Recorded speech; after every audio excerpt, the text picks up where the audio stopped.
Talakayan, Balitang Bayan, numero 1. Oras, 25 minuto bag sumapit aras sa 6 na umaga, 5 sa morong 43, nagpakatotoo na. Lumantad at tinamin na sila yung mga lehitimong kagawad ng komunistang New People's Army at hindi inabuso ang kanilang karapatang pantao habang nasa pangalaga ng militar. Alamin natin ang detalye mula kay Bing Formento ng RH 911. Go ahead, Bing. Ang 5 sa kabuuang Morong 43 ay umamin na hindi sila lehitimong mga health workers kundi sila ay mga lehitimong kasapi ng New People's Army mula sa iba't ibang lugar sa Luzon tulad ni Cherilyn Tawagon, Eleanor Carandang, Jeneline Pizarro, John Mark Barrientos at Valentino Paulino. Sila ay nadakip ng Pebrero 6, 2009 sa Barangay May Bangkal, Morong Rizal ng pinagsanib na tropa ng pulisya at militar. Ako nga pala si Cherilyn Tawagon, dating Kalia. Nung nakaraang 2000, naghukbo na rin ako kasama kong asawa ko. Ang unit ko ay PY, Panlabang Hini. Lahat yung mga naging kasama namin, IPEA, yung iba nga lang, umaano sila sa liga. Wala naman. Kasi kung may nalabag sa akin, dapat nagreklamo na ako. Wala naman kasi. Isang taon po akong NPA.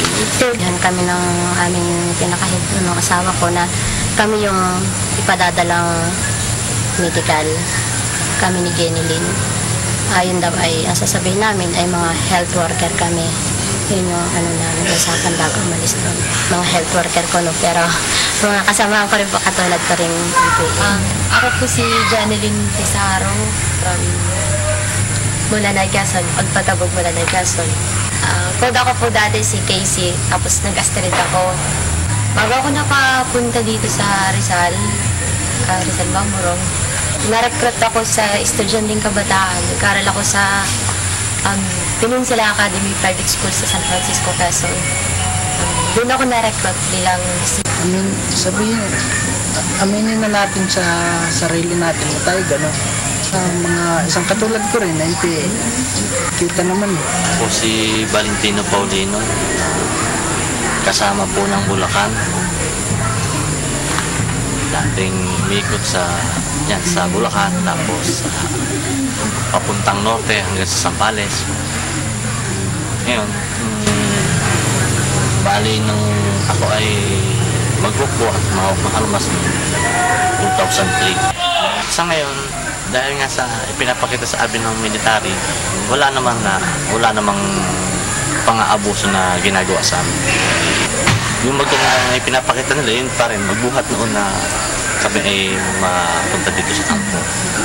Wala naman silang ginagawa hindi maganda.